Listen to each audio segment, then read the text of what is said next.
We are continuing learning about the haOlam, the nations of the world, from Chassidus, from the Sefer Halikutim, Tzemach Tzedek, in the volume where he has haOlam. We are on page Tuf Kuf Chaf Hey, which would be 525. We're starting a new section, because if you recall, this is written sort of in a style of an encyclopedia. And way back in the beginning, there was a list of 17 different topics. And number 3 and 4 is really just one-liners where he's giving you references where to look up in other places. So we did 1 and 2. And we're not doing 3 and 4 because, as you can see if you have the book, he's just telling you where to look it up. So we're up to 5, and that would be Sharsham, their root. What is the root, the source of the nations of the world? And as he brings down in the asterisks, they bring down that you know that, of course, in general, the non-Jews come from the level of Toihu, and Yaakov, the Jewish people, come from the level of Tikkun.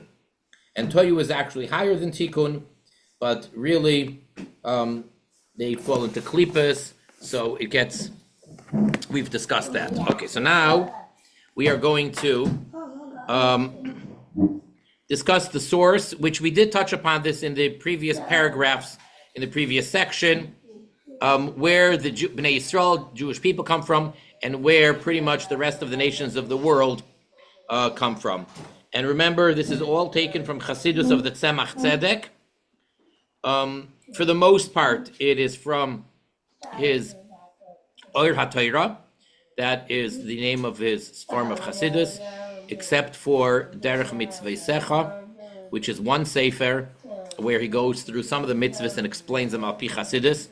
It's called his Sefer HaMitzvahs, Derech Mitzvah. And at the end of each piece, in parentheses, they put in where they're quoting from, which writings, which mimer, which book of the Tzemach Tzedek this is taken from.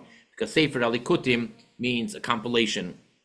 And we discussed this way back on our first class that we had, that this began in 1977-ish, when the Rebbe Melech Moshiach initiated that they should do this, to put together a compilation of the Tzemach Tzedek's Chassidus in alphabetical order, because the Rebbe Moshiach really wants things to be thorough, accessible, and with references and sources, etc., etc.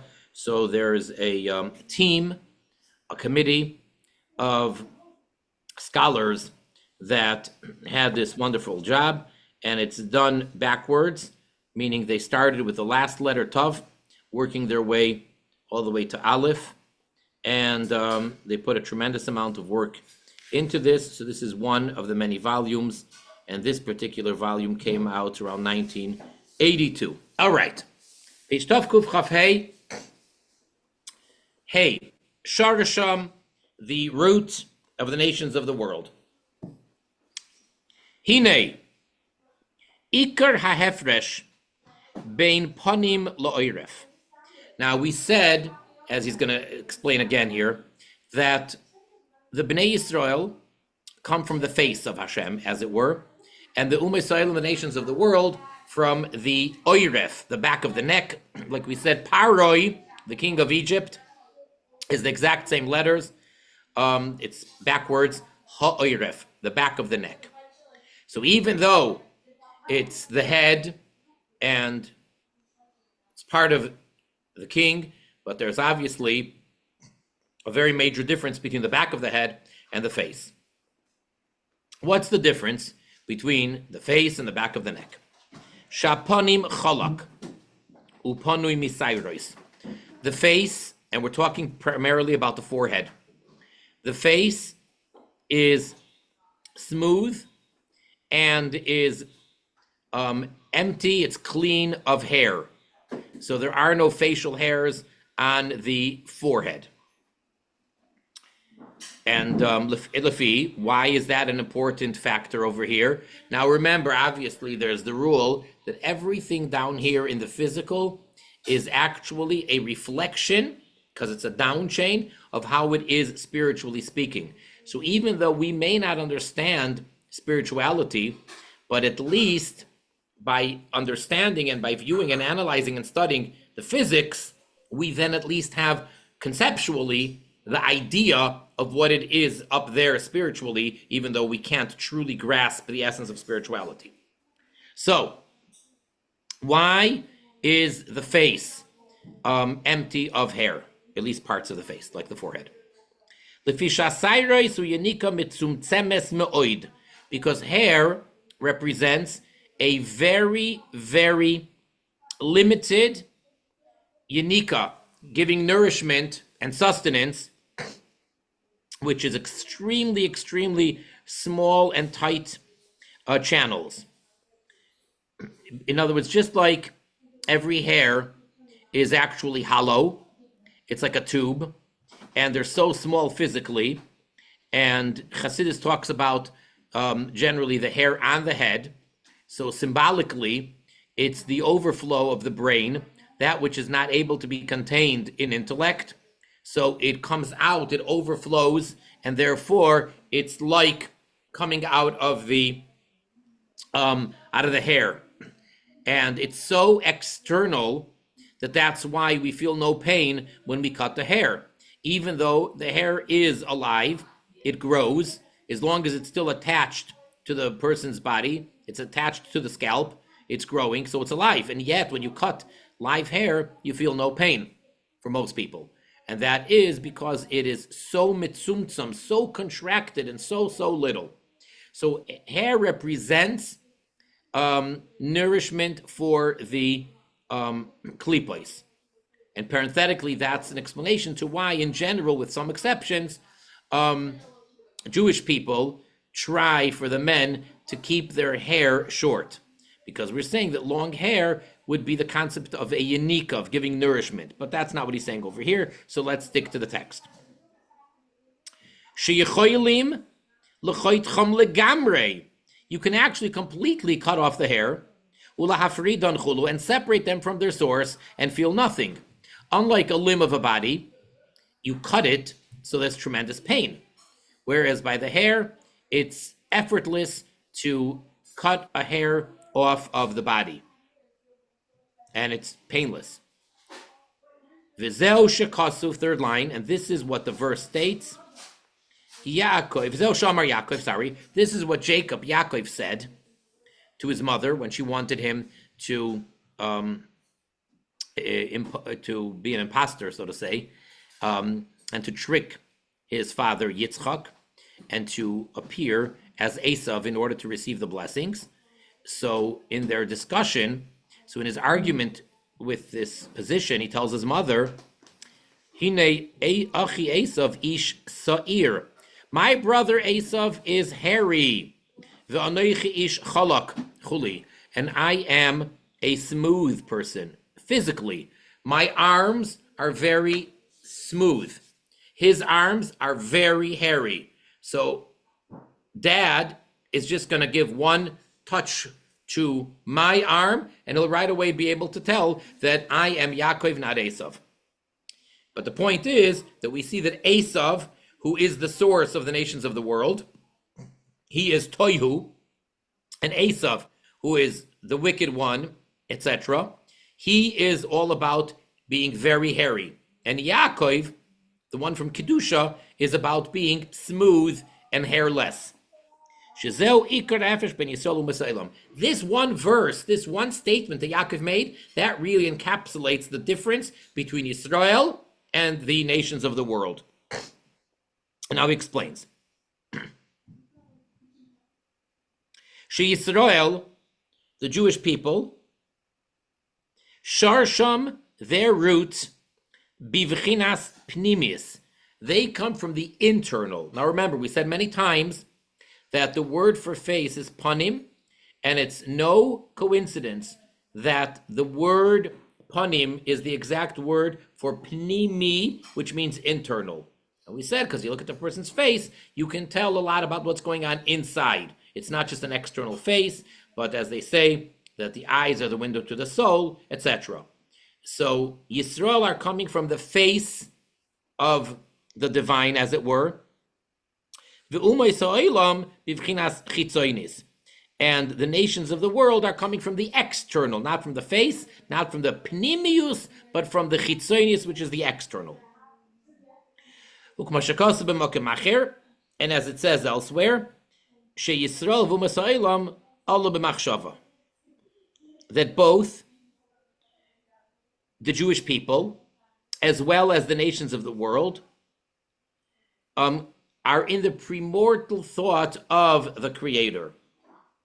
Meaning, all of creation, as we find in Bereshis, in the beginning of Genesis, where it speaks about creation, was created through the divine speech. Vayomer Elokim Yehi this, Yehi that. And Hashem said, let there be, etc., etc. So it's all about Vayomer, speaking, or as the Mishnah says, that the world was created with 10 ma'amarois, 10 expressions of speech, of divine speech. Obviously, it's not the same as our speech, but the fact, again, that it uses the terminology speech for us to relate to, that means that we can use our concept of speech as a parable to try to understand what it is as far as the divine is concerned. However, an exception to that is Yisrael and the nations of the world, that we are not created through speech, but rather alla b'machshava, went up in his thought. Now he's going to explain. But is there a difference if we're both alla b'machshava, if both the Jew and the nations of the world are from Hashem's thought? So he says yes. Aval, however, Yisrael bivchinas pnimis v'umot haOlam bivchinas chitzonius chuli. The difference is the slight, major difference, which is a world of a difference, is that the Jewish people are from Hashem's innermost, his inner thought, and the nations of the world, mankind, are from his external thought. Still different than the rest of creation, which is from his speech. So mankind is still higher and different category than the rest of creation, but it's external as versus the Jew, which is internal. V'zehu, and this is the meaning, bishvil haTorah, bishvil Yisrael. So it says like this. This is an explanation on the very first word, on the very first letter in the Torah, where it says, Bereishis bara Elokim. First words of the Torah, where it introduces creation. So Hashem writes in the Torah, in the beginning, that Hashem created heavens and earth, and then goes on to the whole story. So what do you mean Bereishis, in the beginning? Grammatically, that whole verse is difficult, and as Rashi addresses and other commentaries address, and then they have to read into it how to read it. The point is that it seems like it's going out of its way, the verse, to start off with this word Bereshis, or with the letter Beis. Reshis means beginning. So Bereshis, in the beginning, but the letter Beis, as we know, every letter is a number. Each thing has a numerical value. Aleph is 1, Beis is 2, and so on. So Beis being 2, so the way that the interpretation of the oral Torah interpretation goes, that the world was created, Reishis, bara Elokim, Eis HaShamayim V'Sa'aretz, creation that we're learning about in Bereshis, is for two purposes. There's two intentions, there are two elements for which Hashem created everything of heavens and earth. And what are those two? Torah and Yisrael. Sheheim ikar hamechuven hapnimis chuli. That they, and now we're focusing on Yisrael, they are the primary intention and focus, as it says elsewhere. In other words, people do things, or people want things. But in general, there are two general levels of want, or will, or desire. One is what you really want, and one is as a means to get to that. So you want certain things on the way. But if you really go deep, what does the person truly want? They don't want these steps, or they don't want these means. They actually have a certain goal. So same thing. Does Hashem want the world? So on one level you say, of course. Does Hashem want the nations of the world? Do they have a job? Did Hashem create them for a purpose? And of course, the answer you can give is yes. But that's all external. That's all to get to the point, and what he truly wants is Yisrael. V'zeu v'hine Esav achi. This is the meaning of what Yaakov says in the verse that we quoted. How does Yaakov put it? He says, behold, my brother Esav. Why the stress on mentioning that he's his brother? Peirush, meaning, says the Tzemach Tzedek, afilu bisharsham hakadum, even in their earliest, deepest root, the real source of where Yaakov and Esav come from. She'esav nikra achiv shel Yaakov. We're over there, truly, according to Torah, Esav is called the brother. And brother doesn't just mean that they're born from the same parents, but the word ach means connection, bound together, tied up together. That's the idea of achava. Brotherhood means that they're actually sewn together as one. So he's called his brother. So even on that level, where Esav is referred to his brother as his brother, Af al pi chen. Again, that acronym, whole bunch of letters. Af al pi, which is relatively common, and then it adds a yud and a chaf, so the yud is still part of the word pi, and then the chaf is chen. Af al pi chen. Nonetheless, hu ish seir, even there, when he's referred to as his brother, which means we're speaking on a very deep level, he still identifies him as being a hairy person, meaning shemekabel mi bechinas sairois, that Esav is receiving his life, his vitality, through this level or this element called hair, vitzimtzumim, and contractions, shu bechinas oiref v'loy panim, and that's the idea of the back of the neck and not the face. V'zehu paroi oisios oiref. And this is the idea that paroi is the same letters as oiref, back of the neck. Kanoida beperush avodim hayinu lefarechuli, as is known in the interpretation to that verse, which is the opening of the answer at the Seder, that the father answers his child when the child asks the 4 questions, that why is this night different from all other nights? So the opening of the answer is quoting a verse that says, we, the Jewish people, were slaves to Paroi and Mitzrayim. And I think what the Tzemach Tzedek is referring to when it says it's known, I think he's referring to a discourse of the Alter Rebbe in the Siddur. Siddur im Dach, the Siddur with Chasidus. So over there, there's a Maimer, Avodim Hayinu, and I think that's what he's referring to. Maybe other places as well. And there it's explained that Paroi is the same letters as Oiref, back of the neck. Al-Kain, therefore, Hifridon me'achdusai chuli. Therefore, he separated them from unity. Notice, what was the tragedy on a spiritual level of being enslaved to Paroi in the land of Mitzrayim? Besides the physical, unbearable, terrible tragedy of the unbearable suffering that was going on, what's the spiritual tragedy? That Paroi separated them from being one with Hashem.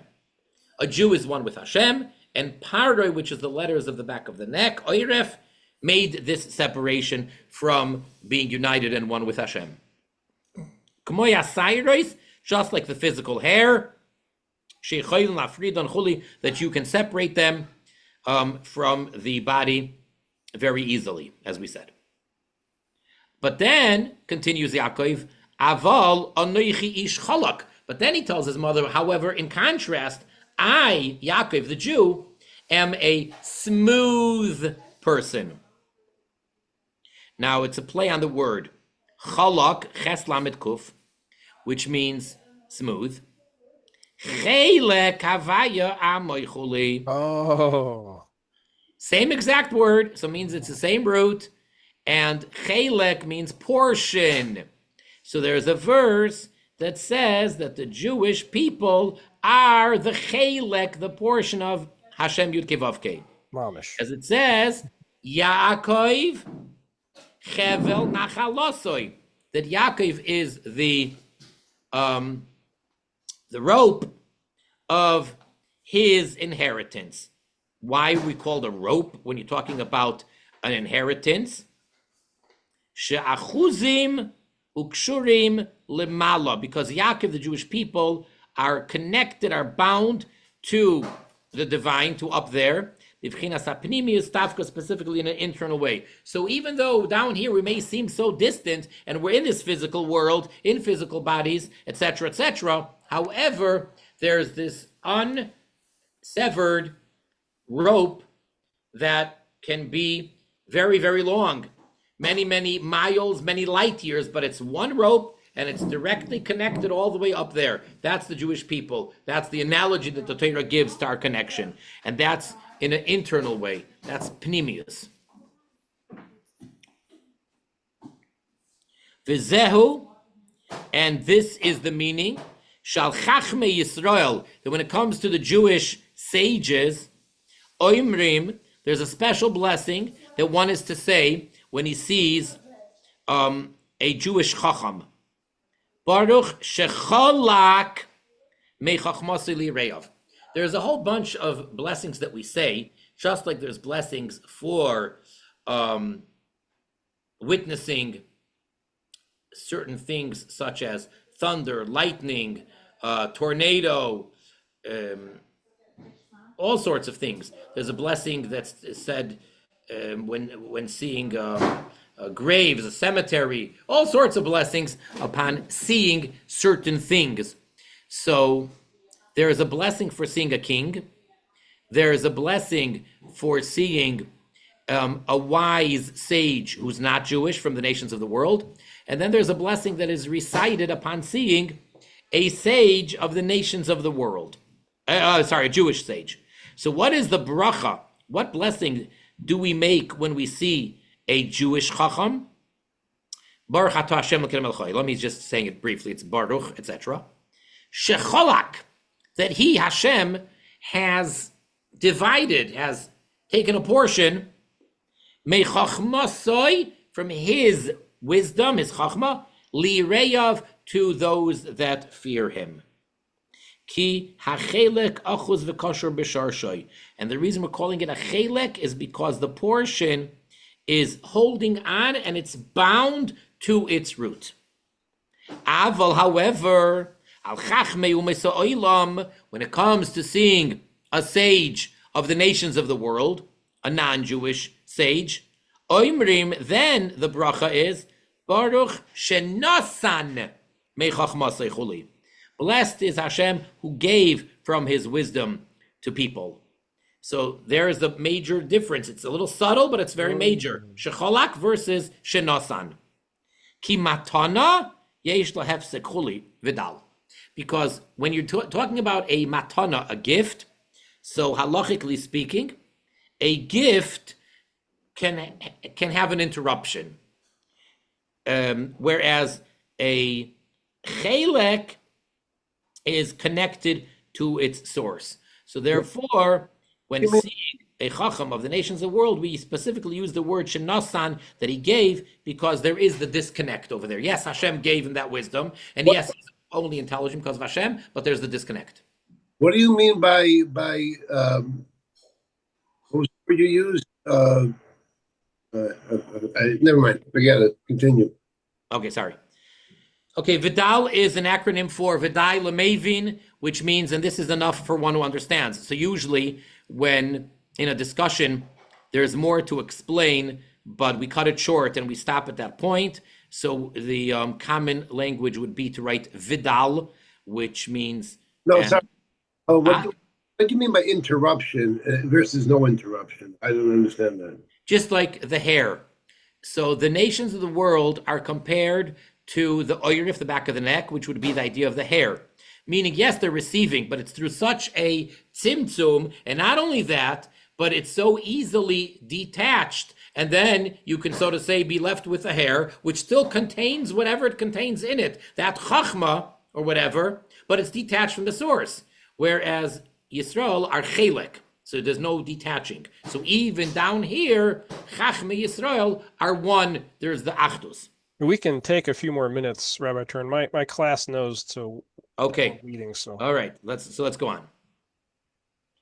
Vizehu, and this is the meaning, Yo'er Hashem panav eilecha dafka.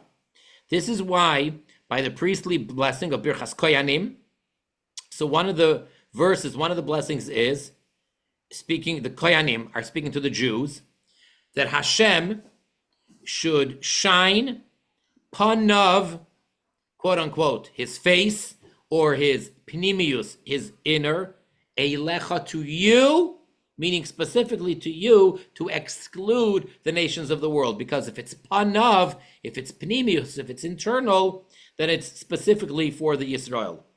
Lefi, because sheshar sham bevchinas hapnimius dafka, because the source, the root of Yisrael is from pnimius, and therefore Hashem will shine panav, his pnimius, eilecha, to you specifically.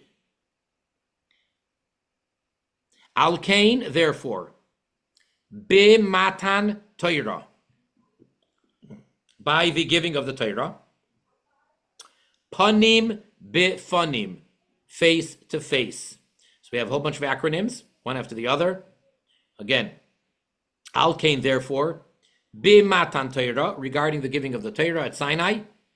So the verse says, panim b'fanim, face to face, or pnimius, innermost to the innermost. Diber Hashem imachem chulu. Hashem spoke to you. In other words, the relationship, the connection down here in this physical world, when Hashem is giving the Torah to the Jewish people, it's in a way of pnimius, panim b'fanim, in the most revealed way. Vizehu, and this is also the meaning of the verse with the midrashic interpretation of the verse. It says, V'zorach miseir lamoy, that Hashem shone, Zorach means to shine, that Hashem shone from Seir. Now we know Seir is Edom, which is Esav, lamoy, to them, to the Jewish people. So Hashem is coming, revealing himself, shining to the Jewish people from Seir. What's going on? Kemaimer Razal, like the statement made by our sages of blessed memory. This is a famous midrash. Shehechzir es haTorah leEsav v'Yishmael, that Hashem went and, so to say, offered. He brought the Torah to Esav and to Yishmael, both descendants of Avraham and Yitzchak, respectively. I mean, Yishmael from Avraham and then Esav from both. V'loi kibluhu, and they didn't accept it. They didn't get it. They weren't mekabel it. Why?